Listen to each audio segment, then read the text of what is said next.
Bonjour à toutes et à tous, bonne heureuse année 2026. Aujourd'hui, nous allons continuer donc notre série d'apprentissage sur le deep learning, sur l'adaptation, sur le machine learning, sur l'intelligence artificielle. Et aujourd'hui, nous allons faire donc un focus sur les métriques.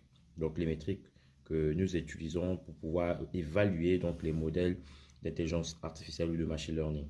Donc nous allons voir donc certaines métriques de régression et certaines métriques de classification également. Donc c'est parti.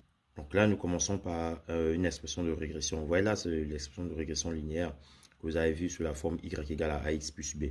Donc ici, comme première métrique, nous avons déjà donc ce qu'on appelle la root mean square error.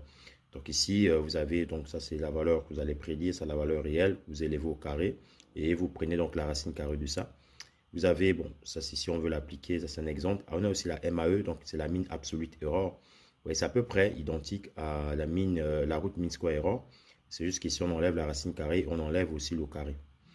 Après, on peut utiliser également les thèmes de régularisation, par exemple, dans tout ce qui est norme.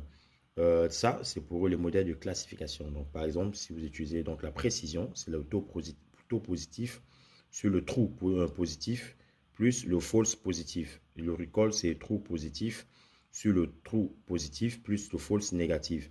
Maintenant, après, vous avez ce qu'on appelle le F underscore. F underscore, donc, c'est 2 sur 1 sur la précision plus 1 sur le recall. Bon, après, lorsqu'on remplace la précision par son expression, le recall par son expression, on peut réduire au même dénominateur, on va tomber sur ça.